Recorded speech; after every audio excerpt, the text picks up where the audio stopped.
to the 5th webinar of the 6-part series sponsored by Convatec. Tonight I'm talking about Step 4, proactive redressing of the wound. Hello, I'm Terry Swanson and I'm a nurse practitioner in wound management. The whole series is based around this international consensus document on wound hygiene, which was published this year in the Journal of Wound Care.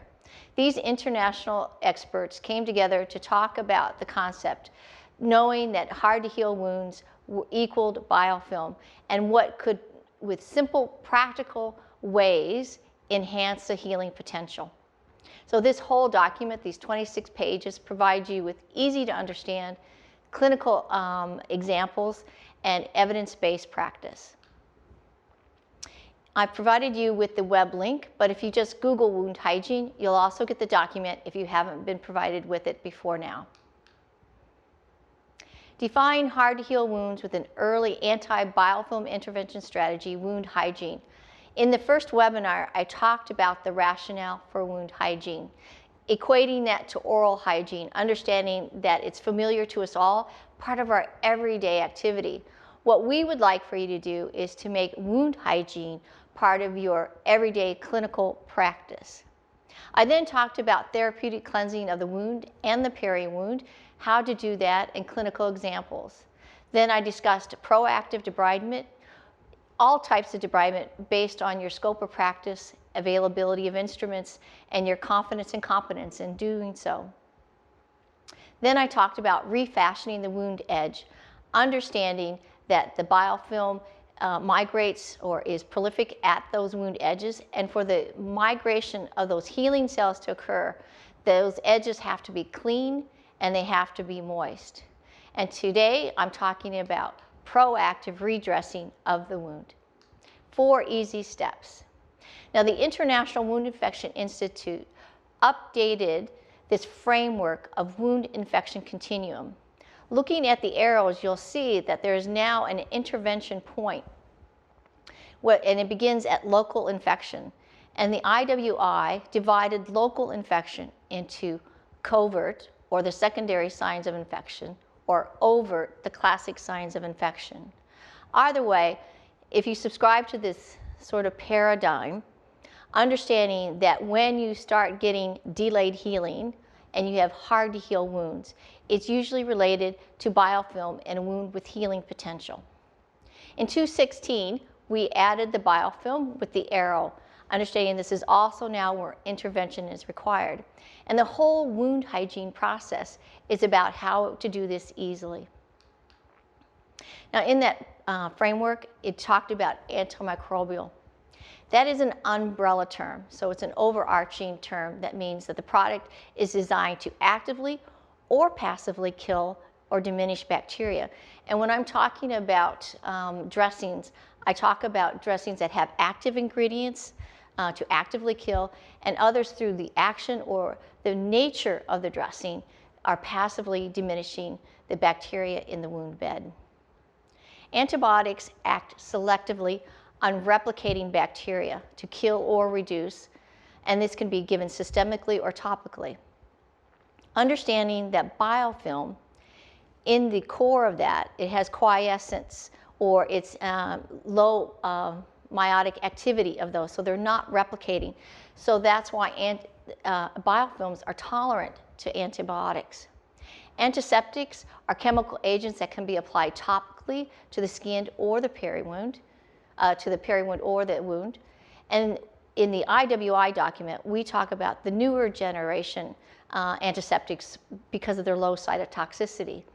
In the consensus document on wound hygiene, they understand that the hard-to-heal wound environment is a hostile environment that sometimes require that short-term antiseptics, whether they're cytotoxic or not. They do have to be used judiciously and patient-centered care. And disinfectants are non-selective agents, so we use them to clean our tables prior to doing a wound dressing procedure. They're not for wounds.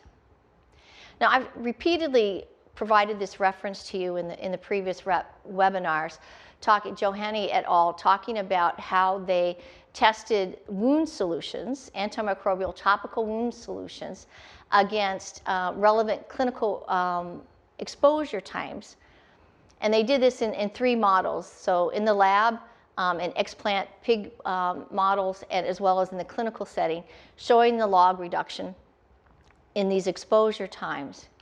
But their conclusion is what I like significantly and marries well with the wound hygiene principle, and that clinicians using topical antimicrobials to cleanse chronic wounds as a single therapy will give you poor clinical outcomes, or certainly not the outcomes, reinforcing again that multifaceted strategies are the gold standard. And they talk in this case about debridement.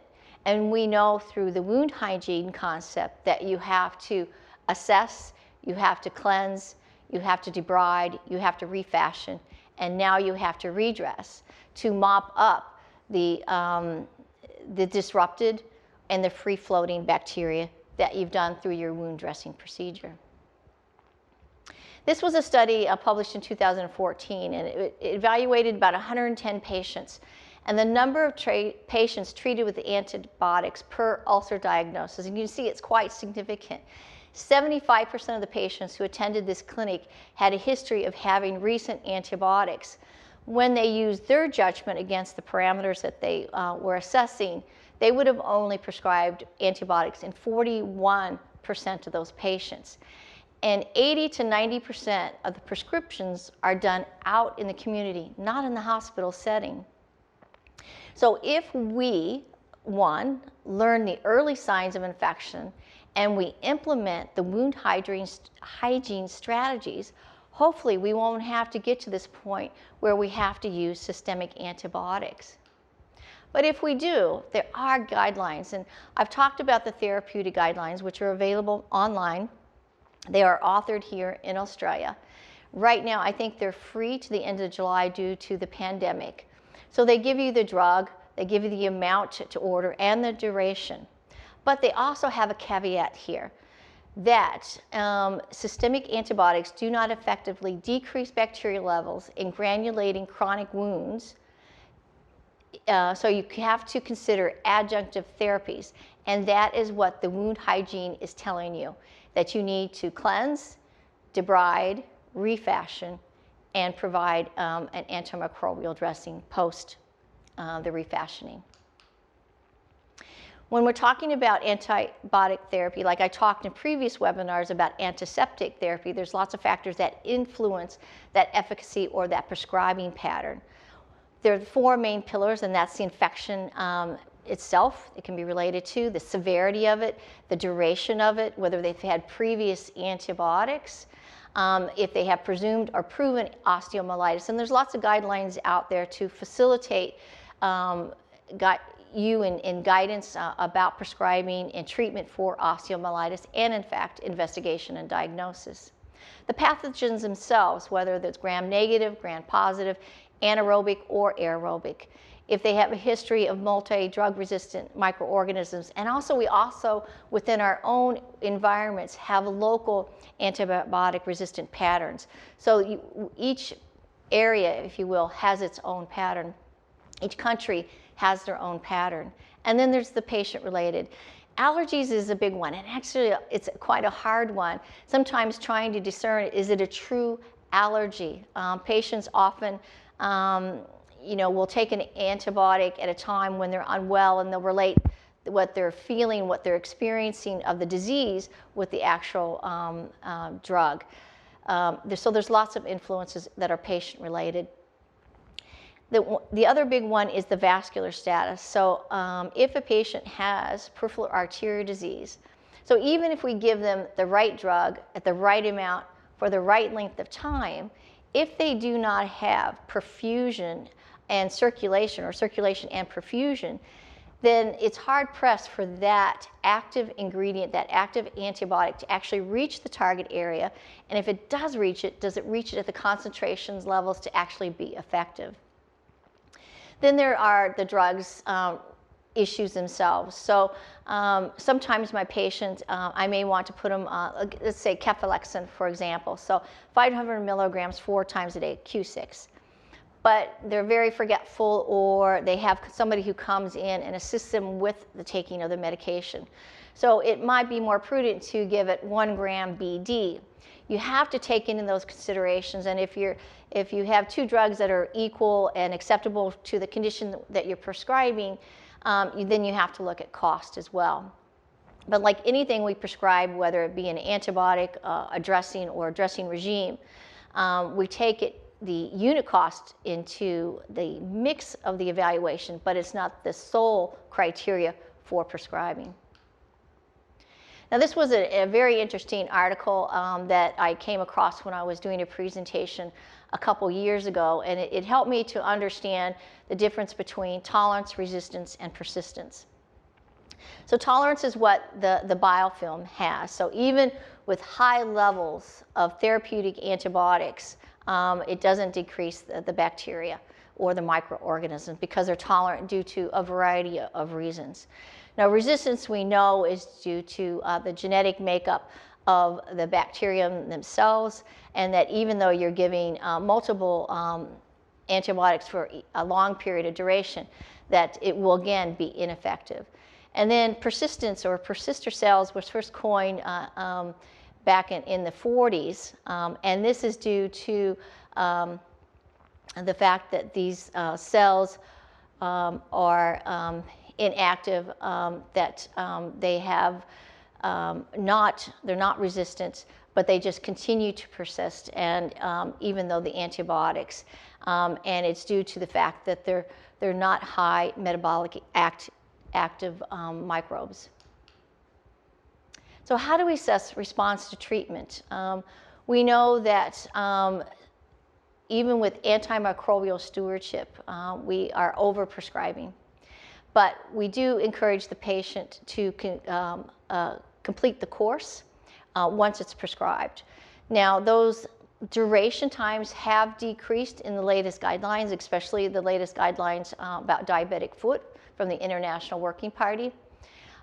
We continue when there's no longer signs and symptoms of the infection. Healing indicators are noted, or we cease them early if the patient is reacting negatively to them. So what are some of the patient considerations when selecting a dressing? I've talked, and there's lots of cost evaluations or health economics regarding the cost. Remembering the unit cost is only one part of the factor. A good example is normal saline dressing. So if it was ordered 4 times a day, or even if it's 2 times a day, you have to include that nursing cost. And out in the community, that is prohibitive to have that sort of regime. In my local area, it costs about $75 for a nurse to go out to the community. I live in a regional center, so it may take a half hour or more for them to get to that patient. So therefore, we have to look that the cost of actually implementing that low-cost, unit cost dressing is higher than if we use something which is indicated for less frequent changes. It's imperative that you understand the indications and contraindications of your dressings. Now, there's lots of books that can help you with the dressing selection, so I brought a few in for today. So there's Carolyn Carvel's book. This is the 7th edition. And it's called The Wound Care Manual. And I bought one of Carolyn's first books back in the early 90s. So that is an excellent, and I think all the practice nurses used to have this in the GP clinics. I think their association gave them one about 10 years ago. For the more advanced nurses who want to learn more about the science, there's this book that I've also referenced in the debridement from Wendy White and her chapter in this book, and that's Wound Management for the Advanced Practitioners. That was edited by myself, Margot Azimus, and Bill McGinnis. And if you want to be a real technical about it, Stephen Thomas published this book. It's almost 10 years old now, but it gives you the science, and it also informs you and educates you about the testing criteria they do and the standards of testing, although it's changed slightly since 2010, but it's another good book I commend to you. But don't forget that where you're getting these dressings from, talk to your reps. They are the experts in these products. And how many people take out the dressing and never read the information that actually comes with all of these. So in every box, you will find the information about these. So it is your responsibility, if you are doing the wound dressing procedure, to understand what the indications, the contraindications, and the activity of that dressing. So that's the other criteria. And you also have to understand what your short-term goal is.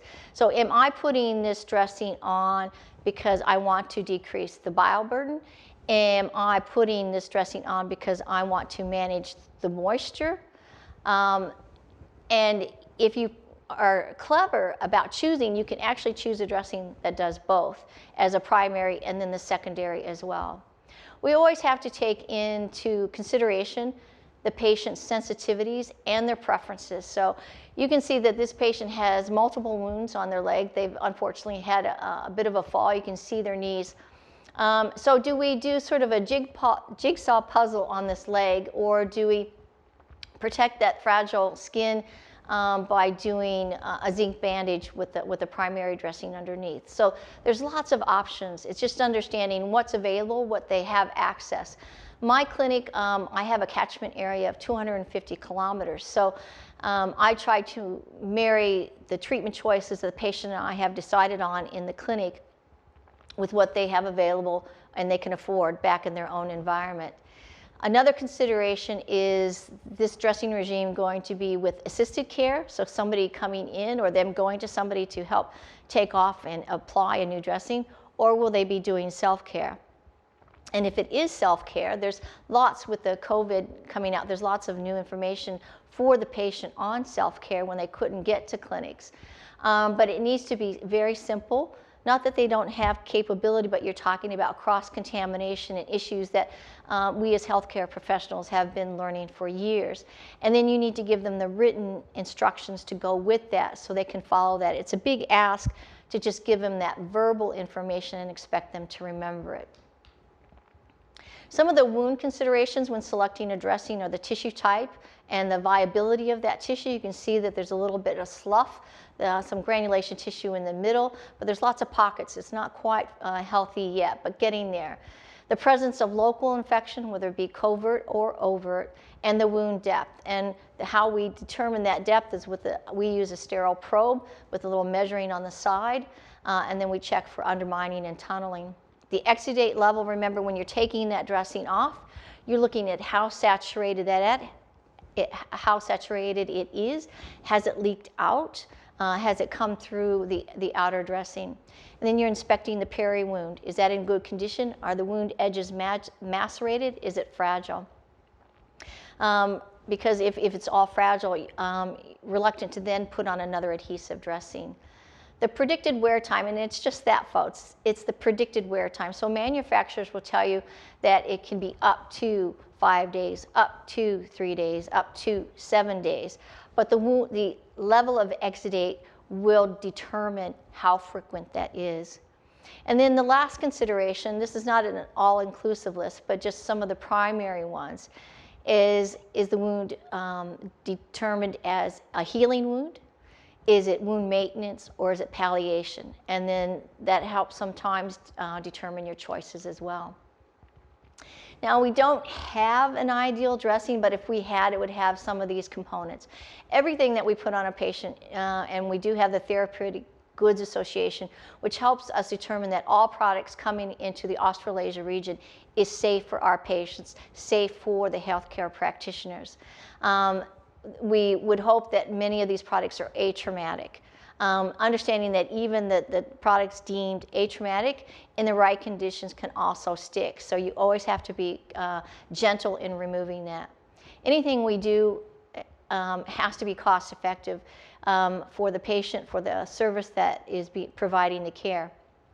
Again, cost effective is not just the unit cost, but the overall expenditure and the outcomes from that. The thermal insulation is important because when the wound is warm and has moisture balance at its highest meiotic activity.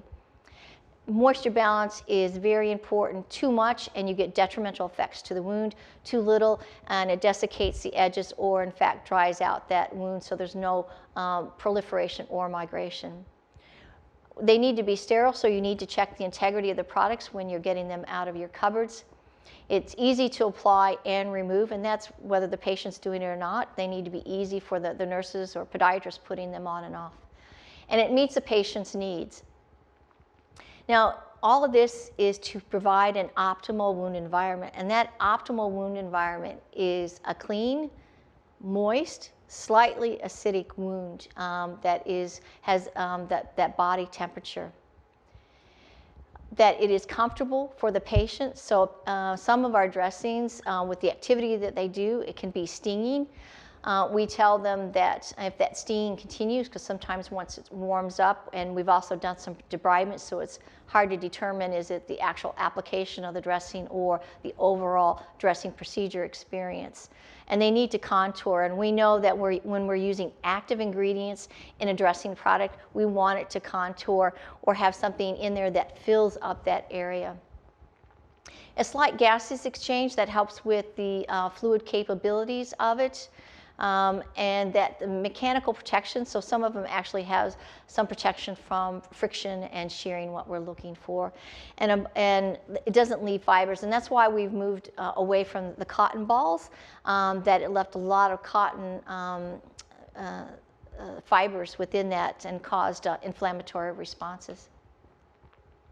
Now, when I gave at the last webinar, I talked about desloughing and debridement, and these were some of the dressing products that provided that. They also overlap into the antimicrobial realm many times, and so I'm going to go through with some of those products now. Going back to Randy Walcott, and I've had the privilege to work with Randy on several occasions, and as I said, it wasn't until Randy published in 2008 into a mainstream journal, the Journal of Wound Care, that I became aware of biofilm.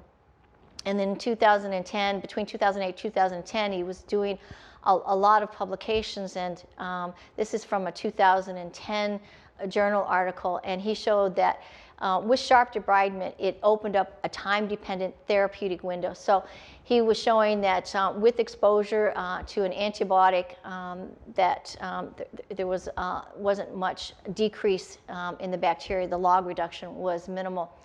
But when he debrided, then the same antibiotic then decreased, was active in its decrease in the bile burden. But by day 3, the tolerance had come back up, showing that the frequency of the debridement needs to be there, and it needs to be this 4-prong, these 4 steps in order to get effectiveness. And then in the document, it talks about this myth that antimicrobial dressing should only be used for a short time. But we say that an antimicrobial dressing is important to mop up that exposed or disrupted biofilm or the free-floating planktonic bacterium. And that needs to be continued into the wound healing trajectory. Now, you may have heard a lot about the 2-week challenge, and these are 2 documents. I've given you the web links for that. And they talk about this 2-week challenge and also the appropriate use of antimicrobials. Folks, there's lots of controversy about antimicrobials, and wound management may not have the upper tier evidence for that. But in this document, we're suggesting it is part of the strategy of using after the wound cleansing, the debridement, refashioning, that we use some active ingredient to decrease that bacteria or microorganism attachment and to mop up anything that we've done through the first 3 processes. And so if you're trying to decide, do I continue on with this antimicrobial, these are some of the recommendations from this document, is that improvement, but ongoing infection, consider 2 weeks. But somebody needs to be making that decision, do I continue or do I change to something else?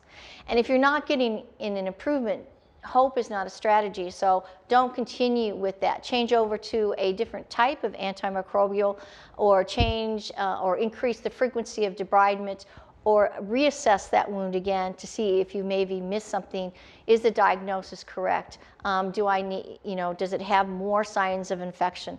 And that goes back to your assessment of the patient, the wound, and the environment.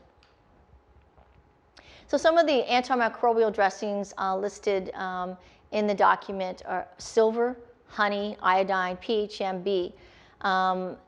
And then I've added some of the octenolin, the SOS, the superoxidized solutions, and alginol gel.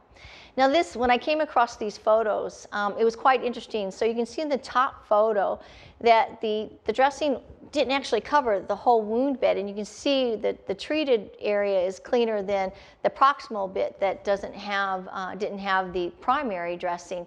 And you can see the shape of that dressing within there. So that's interesting within itself. But even after cleaning, and debriding to getting a lot of that surface substance off, the close-up of that wound reveals that there's still a lot of gelatinous material in that wound, and actually more further aggressive debridement would take that off. And then you also need one of these active agents to go back onto that wound to try to decrease and reduce that wound, that surface substance that you see on this particular type of wound. So this is table 4. This comes directly from, slightly modified just so it was more visually available for this type of presentation. But this is directly from the consensus document on wound hygiene. So it talks about PHMB, polyhexamethylene biguanide. So it is a surfactant antiseptic. And it has good evidence that across the Staph aureus and low cytotoxicity. I've given you some visuals, some pictorials of types that are available in the Australasia area. Now, povidone iodine has been around for a very long time. Again, there's evidence of its efficacy both in planktonic and in biofilm. I've given you some pictorials of products that are available that either are full concentrations of or different povidone iodine, but in different formats. And again, good efficacy, but it does have some cytotoxicity. The silver, now in 2008, I tend to call the silver revolution. And I went to conferences and I was getting so baffled. And the study of silver in itself is quite complicated, the different types of silver or forms of silver, and how that silver is released in the wound environment, and the studies, how they've tested it in the laboratory, does that equate then into the clinical setting. But in the references provided in the wound hygiene document, it talks that it does have antimicrobial properties, and certainly against Pseudomonas strong efficacy. There is some conflict of information regarding mature biofilms, but certainly after I do aggressive debridement and I've got bleeding in my wound, I tend to use a silver alginate so that I'm getting the hemostasis but mopping up leftover microorganisms. So I get more bang for my money. So how do they work? Well, silver is great that it works on multiple sites, so the chance for resistance is decreased. And it does that through the cell wall, disrupting the cell wall, and it also does that to the cell function. Again, iodine, very rapid cell wall effect, penetrates that cell wall, and also the cell function. Now, a newer, I don't know if you call it a newer generation, but a combination silver dressing now. So it has EDTA, which is a chelating agent, and then you have a surfactant, the BC, and in that combination has been shown to be quite effective. So the limitations of the agents alone by themselves work synergistically together to give that effect both in biofilm and planktonic microorganisms.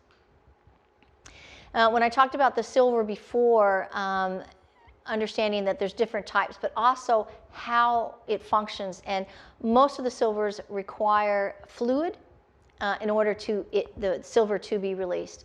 And some of the silvers, if you use saline, it will delay the activity of that silver. So again, going back to understanding the indications and contraindications. But silver comes in combination with foams, alginates, tools, fibers, gels, and synthetic fabrics themselves. Some kill by the silver released into the wound. Some work by the wound fluid coming into the dressing structure, and then the bacteria is killed there or sequestered or held. Honey has been around for a very long time and is a primary dressing. There's good evidence to show that it's broad spectrum antimicrobial, both planktonic and biofilm, and it does provide moist wound healing, that autolytic debridement, and it also is a good deodorizer.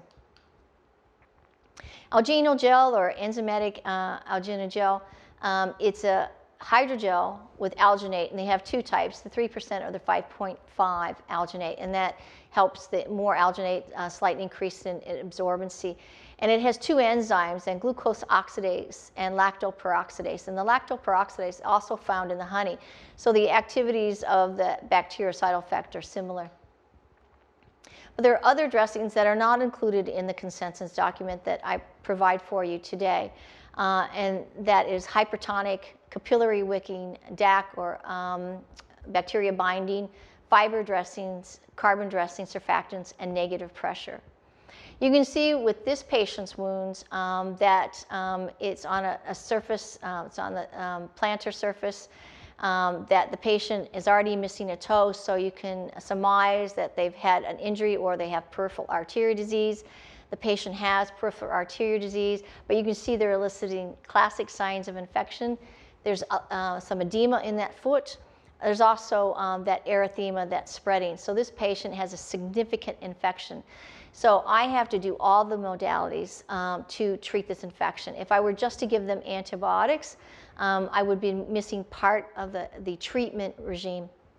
So I need to therapeutic cleanse, I need to debride, I need to fully assess, I need to probe the bone, and if I can see or tap bone, then this patient needs further diagnostic investigations to rule out osteomyelitis. I need to change what I'm doing because now this patient has significant signs of infection. The wound is macerated, so the fluid is increased. So I need to change what I'm doing in order to limb salvage and maybe a life save. So some of the other dressings, I'm just giving you some pictorials. So in the Australasia area, we have for the hypertonic, so it works by osmotic pulling in that fluid with sort of a rinsing activity, and we have me-salt or Curasalt. The negative pressure, the traditional negative pressure pulls that wound fluid into the dressing or into a canister, so it removes that fluid that has a lot of the bacteria. The negative pressure increases that perfusion to the wound, so it lets the body's host immune system to work more efficiently. But this is a pictorial of an irrigating negative pressure device. So you could add antiseptic solutions or saline solution, showing efficacy regarding biofilm and planktonic. Not so well known product is the carbon dressing, which is very inert in the system, but it sequesters the microorganisms in that. The capillary wicking does the same thing. So the capillary wicking is a highly absorbing dressing. We have Vacutex or Drawtex. These are old dressings that are making a resurgence. And they, again, sequester those microbes. They don't have active ingredients that are killing off the bacteria, but by passively with their activity of what they're designed to do, they do. The last pictorial is the green dressing or the Sorbact, and it's bacterial binding. So the microorganisms are attracted to that dressing and they're unable to be released. And so when you take the dressing out, you take that microbes with you, but it also prevents, or theory has it, that it prevents that replication of bacteria. So the calcium alginates, they also sequester. So this is what you're using for your exudating wounds, and the alginates also have hemostatic properties, and they absorb moderate and exudate. And there are lots of calcium alginates, calcium sodium alginates, and they're different gelling types based on the concentration. And so it's a product that's been around for a long time and very commonly used, but it does sequester the microorganisms in the dressings as well. You just have to make sure you get the dressings out. The gelling fibers, they're either the carboxymethylcellulose or the polyvinyl alcohol spun fibers, and they can be sheets or ribbons, and it can, again, converts to a gel but holds its structure. Because it's highly absorbent and it forms that nice structure, it doesn't have that sodium-calcium ion exchange, so it's not hemostatic. And depending on the type that you have, it may require secondary dressing. So, in summary, my key practice points is biofilms require a multi-pronged approach. You need to do all 4 steps in order to take this hard-to-heal wound over into a healing wound. Follow those 4 steps. Assess effectiveness and step up or step down, and I've talked about that paradigm before, as appropriate. If you're not making progress, if you've triaged this patient and you're doing therapeutic debridement, you diagnose, or the patient has a diagnosis, and you're targeting that therapy based on that, and you're doing the whole ball of works, and you're still not making progress, refer off to a more specialized service or go up the diagnostic ladder to find out why this wound isn't healing. And even if you're making progress, if your gut feeling is telling you that something's not right or you're concerned about the diagnosis, then pick up the phone and call the center that has made that diagnosis, or advocate, if you can't do it yourself, further diagnostics. A wound dressing is, dressings are like any other prescription. So sometimes we can prescribe penicillin for 10 times, and the 11th time they might be allergic. Same with these sorts of dressings. Sometimes we, to decrease the different microbes in the wound, will alter the type of antimicrobial dressing we're using on those. So, and anytime you prescribe something, you're always assessing the effectiveness of what you're doing. Now, don't forget, the last webinar is on the 6th of August, and I'll be talking about implementation, and as a surprise, I'll have guests with me for that webinar. So I look forward to you coming for the last webinar, and I thank you for your attendance and your interest for the last 5. Here are some references, and now we'll go on to questions and answering. Thank you.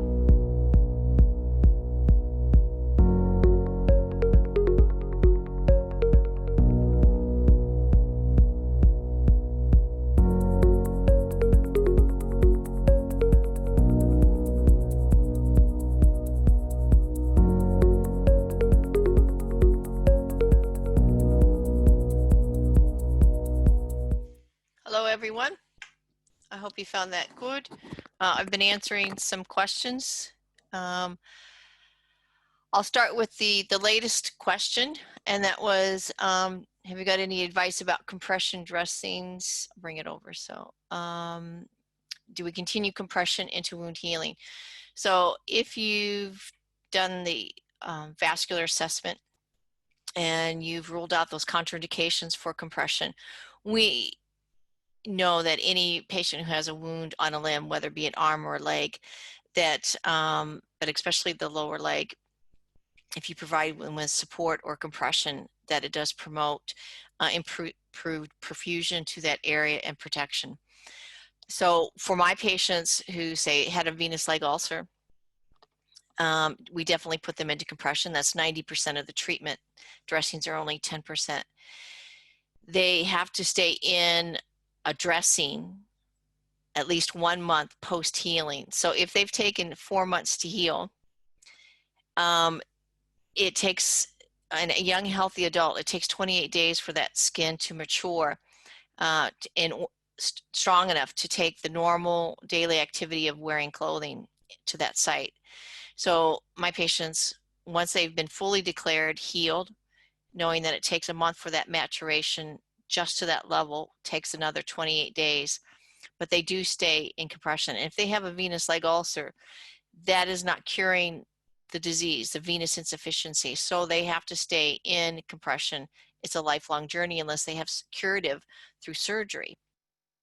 Or if they've had venous insufficiency due to pregnancy or some other thing that is temporary.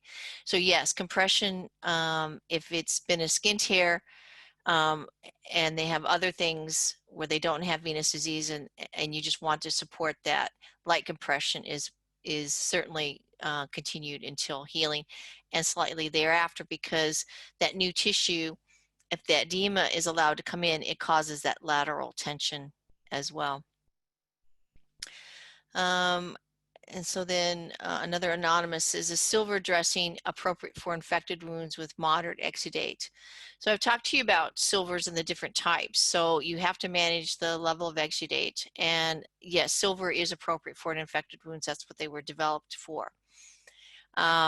So yes, it's when you get to the high levels that because of the cost of silvers, it's prohibitive many times to do it on a daily basis. There are indications for that, but they're specific to that patient. Do you dilute your iodine solution or not to clean with? If you do dilute, what ratio do you dilute? So I don't use a lot of iodine but my colleagues do. So I really don't have that answer. When I do use it for specific patients, I do not dilute, but I will rinse that off once it's had its 5-minute pack. So the manufacturers will provide you that, and there are actual skin washes with betadine in them. All right, there was talking about people are talking about how they've implemented the wound hygiene into their facilities, and I thank you for those. I'll write them down and keep them for next week. There were questions about distal exudate, and my answer back to them, if you didn't see it. So anytime you have the gravitational flow that can occur, so that's usually related to that the wound fluid has low viscosity and the dressings aren't contacting well enough. So you can do that through light taping or compression. You can use a barrier film on that distal end, or you can change it frequently, or you can do all of the above to help. But you know, gravity will do what gravity is going to do, and it usually does take it down to those areas. Stefan asked about the 3 books that I stated in the film. I've provided them on the response to that. Let me know if you can't see all the answers, but I'll put them up again now. So this is Carolyn Carville's book from Silver Chain, and if you Google wound care manual, that will come up, and I provided the phone number for that, and it is a very excellent book which is comprehensive on basic wound management. The other book was Wound Management for the Advanced Clinician, was one that I helped author and was the primary editor, but so was Margot Azimus and Bill McGinnis. And the idea was to provide more authorship for Australian clinicians, and that is through IP publications. Once again, if you Google that, you will find it. And then for the geeks out there who want to know about testing of dressings and more in-depth knowledge about dressings, then this is Surgical Dressings and Wound Management by Stephen Thomas. And again, if you Google that, this book's a little bit old, but still relevant in my opinion. So I've provided that. Eva, people have, there's one about plasma-coated bandages developed by USA or South Australia. Plasma-coated dressings may be new to Australia, but they've been in the market elsewhere for a couple years now. the whole idea about plasma is going back to the growth factors. And many times the patient's own or commercially developed plasma coated these are advanced dressings. So you still have to do the wound hygiene, just like with any advanced modality. So in the previous seminars, I talked about that, that paradigm from the biofilm expert panel, that you have aggressive debridement, you personalize that, and then you step down as improvement. If you try to apply these advanced dressings prior to doing the preparation, so if you put a skin graft on a non-prepared wound, that will fail. So these dressings, even though they have potential to enhance wound healing, if you don't do the basics, they will fail. The other questions, Eva, are related to certificates. So we get that each I've answered time. one. Yeah, I know, Yeah. that's right. We're nearing the end now, so all the certificates are going to be placed onto our website at the end of the webinar series. So I'll release an email mid this week with just information about the last webinar that we've got on August 6th. So the certificates will be placed there, and also all of the videos that you've seen from these from the webinar series as well onto the website. So I'm aiming to, by midweek of this week, to have uploaded the first 5, and then I'll upload the last one, of course, at the end of the series with the certificates as well for you to download. Excellent. Yep. So another question was on the video. Yep. Or on how to do wound hygiene, Eva. So I've written back saying that we're in discussions on how best to do that and who is best to do it. So just to give a background, is it best for Convatec or is it best for Wounds Australia? So we're just having discussions or embarking on that conversation. But what they've talked about tonight, which is what I'm seeing in some of the literature from my colleagues overseas too, is strategies to help the individual patient or client on how to self-manage these wounds. And, you know, if things become more severe than they are in Victoria, we continue to work through the height of the crisis, but I know in the United States, that's a different story, where many clinics were shut down. So when we are looking at actually doing a video for wound hygiene, whoever does it, or if there's multiple videos, which I think would be a good idea, is keeping in the mind that the viewer may not be a clinician. And the simpler the better. So it doesn't matter. And we do always try to use the formal clinical term or medical term, but also then give the lay term that goes with that when we're teaching. So I do use medical terminology in my clinic, but I then give them the lay terminology. The reason I do that is because I want them to be exposed to the terminology. So if they hear it for somebody who's not giving also the second term or definition, then they are familiar with that, and then they can grow their vocabulary and grow their health literacy within that realm. So I think a video on how to, I've provided some videos in some of the aspects, but not the whole woe to go. And I think that's what you as participants in these webinars are asking for. So let me know if I've not got the brief correct. But I think what you're asking is from bringing the patient into the clinic to sending them home, and all that was done in between, how that's done based on this consensus document. There was talking about using an alginate in a wound where you could not see the base. And my response back to that was some of the alginates, and there's variations in concentrations and tensile strength. So the tensile strength of when it's wet, when it absorbs that exudate. The danger or the concern is if you put it into an area where you can't see the base and you don't know how far it is. So if that dressing tears as you're pulling it out, how are you going to retrieve that? Or can it move down into deeper spaces and you can't see it? How are you going to manage that? So in those areas, we do ask you to use stronger dressings, such as the Aquacel, which has that stronger tensile strength. They both absorb, but we know that it keeps its shape so that you can pull that out safely.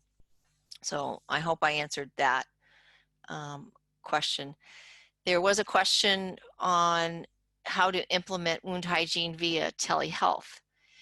And I haven't done a lot of telehealth myself because a lot of what I do for these patients every week, every day is debridement. But teaching them about therapeutic cleansing and advocating for those if they have people helping them come in self-care, teaching them therapeutic. And there's been a few comments or questions about other clinicians seeing inadequate cleansing of the wounds, both the wound and the peri-wound. So that's important. And you've done the right thing by providing them with supplies for cleaning. But demonstration, I find, is effective. So if you haven't seen this patient for the first time, or this is the first time that you've seen them, I don't know if you have wound models that you can demonstrate how to clean a wound. And if you don't, then just draw something on your skin and then show them how to clean that with the gauze. You have to keep it fairly basic when you're talking about self-care. I don't know what your patient cohort is like. Mine are over the age, most of them are over the age of 75.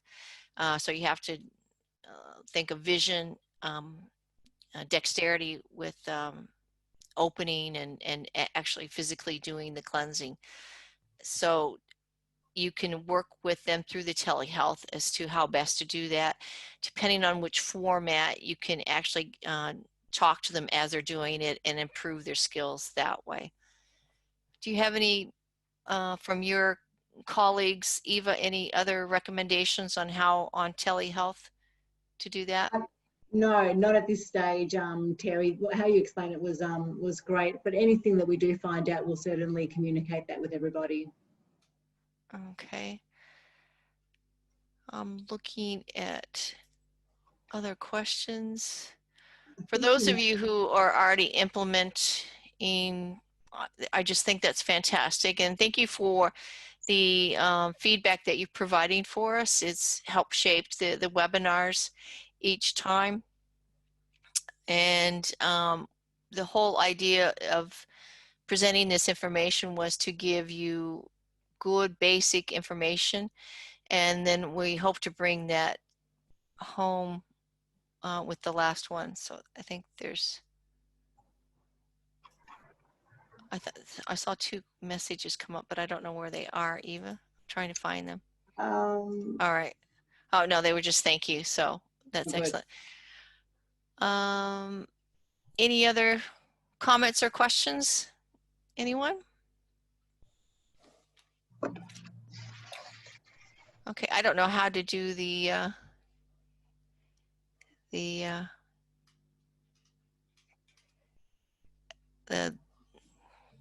What? Raise the hand thing. But I think I've answered. There's 18. There was somebody from Stefan saying next week a multidisciplinary, or the next webinar, a multidisciplinary approach via a surgical approach in an acute setting. I work in an acute setting. We'll talk more about this in different environments, but this can be certainly done within any setting. And the document has provided, whether you're a novice or expert, how best to do that within your skill mix. So if you're not comfortable with a scalpel, you don't have to. So you can use a moistened gauze to aggressively do that. An anonymous was any feedback on Bactigras for infected wounds. I don't use it, and I've never used it. I don't know of any good evidence to use it. I know that in the plastic wounds environment, it's used a lot. But in the documents that I read, it's not mentioned as one that would be recommended. So I'll leave it at that.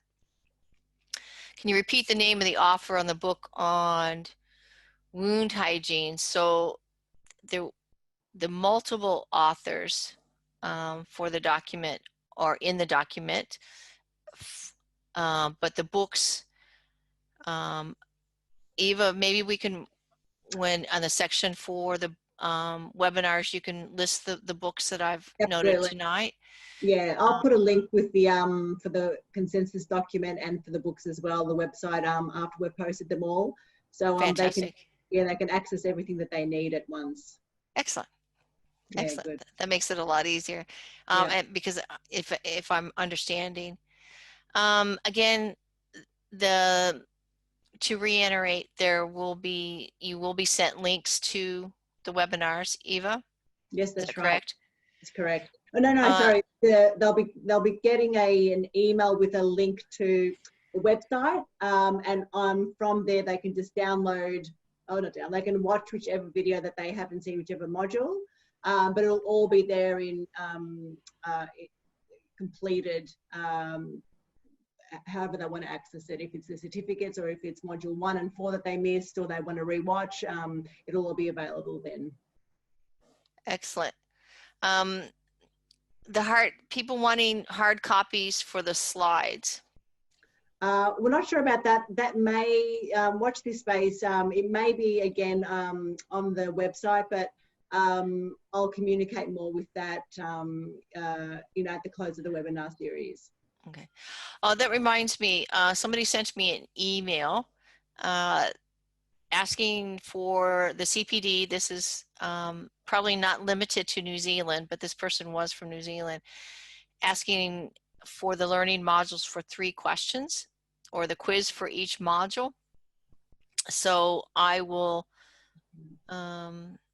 endeavor to do that. I don't know how we're going to link it to the modules, but I can certainly I can possibly link that on the side of all the modules where the videos are. So if you wanted to have a link there for a certain period of time for them to do the quiz, we can certainly look into that for you, Terry. All right. Because I think for some people, CPD, depending on where you reside, you need those 3 objectives or 3. Sure. So I will do that over the weekend so people can have that. So thank you for that email. Irrigating wounds under pressure with a needle to clean out aortas of a wound too painful to clean other ways. Your suggestion worked well, but we are not supposed to take needles into patients' houses. Makes me think there should be something invented to cleanse wounds under pressure. So I use a drawing up needle, so I don't use a sharp needle. So I don't know if that's still considered a needle because it doesn't have a sharp tip. So I don't know about that.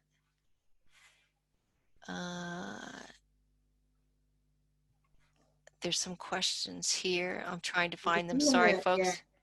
There's a few in the chat, I think. Yeah.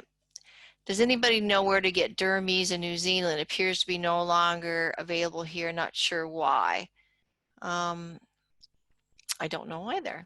So sometimes the distributor no longer has the contract for that product. So maybe my fellow colleagues in New Zealand could answer Jane's question, put that in the chat for me.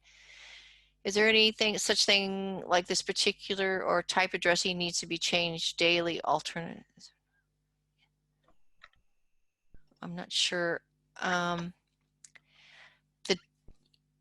The frequency of the dressing change, if I don't quite understand the question, so I'll try to answer it the best I can. A dressing change is based on the manufacturer's recommendation for that particular product. So they will say that it needs to be changed twice a week or up to a certain time period. Your level of exudate will always alter that. So the manufacturer may say it has to be changed at least twice a week, but the level of fluid is higher than that. So you'll lose that active ingredient. So you will change that more frequently. I try to decrease the frequency, knowing that, especially in the hospital setting, that there's lots of cross-contamination or potential for cross-contamination. It's the highest risk area that we have is in the hospital. So we use active ingredients and products that manage the wound environment that I've talked in the webinars. We can only predict how frequently those will be based on those criteria, the manufacturer's recommendations. The fluid that's coming out of the wound will dictate how often that is, and sometimes patient preference. So some patients like to change their dressings every day, so then you're not going to use a dressing that costs $25 unit costs and is designed to stay on there for 4 or 5 days if the patient preference is daily, unless they can afford that, because my service can't afford that. So those are the criteria that you have to look at, and that's negotiation with your patients, giving them the information about the cost of dressings. And certainly if you have them in the home situation where it takes time to travel to them, you're certainly trying to diminish the frequency of those dressings. So I hope I answered that okay. What is Dermis? Dermis is a moisturizer. And there are lots of good moisturizers out there. And when I talked about hyperkeratosis, I pointed out there's some guidelines on how to deal with that. What we don't recommend is sorbolene. Do you see any more questions there, Eva? There's people putting their hands up, but I don't know what that means and how to answer the hands up. So I cut out. I'll actually allow them to actually have a talk. So Jane Butler. So can you let Jane say something, or Yep. how does that work? Ask her to unmute. Yep, I've done that. Yep. Okay. Unmute, Jane. Has to unmute, yeah. Let's hear from you. No? All right, I'll keep trying.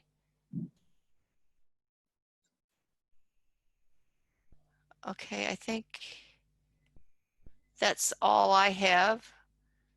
Yeah, that's all I can see too. Okay. No, it's all righty. Okay. That's okay. So, hang on, we've got Jane. What about a plastic blunt cannula instead of a blunt drawing up needle from Nolene? It would depend on the size. This is based on studies that have been done quite a few years ago now, and it was based on the syringe size and the bore of the needle. You'd have to look in the literature to see if the blunt cannulas give that same pressure. I don't really know. I've only read the literature on the syringe and needles. I think with the therapeutic pressure at the PSI, I think with the people are tending to move away from that if they have an open wound, but still certainly required when you have cavities that you can't get in there. I certainly did some therapeutic irrigation this week for those type of wounds. I think if that's all you have and you want to do therapeutic cleansing with appropriate PSI, I think that you have to, like most of us do in the clinical setting, is improvise. The main idea is to get it clean, and if that's how you can safely do it within your local hospital policies, then I would give it a go. We have to be practical. And some cleaning is better than no cleaning. We understand that these wounds, these hard to heal wounds, and you can discuss the definition of hard to heal. This consensus document has provided you with that definition, but there's still controversies about that.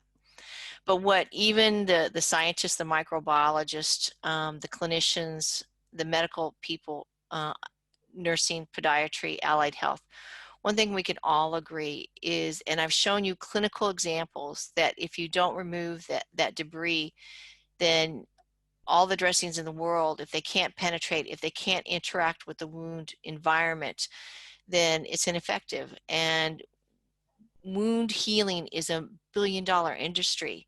And so what we're trying to do, and Convatec has to be commended for coming up and supporting a document that is not product biased, that is trying to provide you the principles, practical principles in improving wound care. And that's what this whole genesis of this document about is, improving wound care to healing if they're a healable wound. And so wound cleansing is a primary factor. It is one of the main pillars. And then you have to follow that with the other components of wound hygiene. And that's why I'm so proud to be part of this document, because it resonates with the practical clinical side of what I do. Alrighty, so I hope I've answered your questions. We'll have opportunity on the 6th to answer more. And for those of you who've been attending each webinar, I sincerely appreciate your time and effort, and go forth and heal. I'll see you in 2 weeks. That's right. Thank you so much, everyone.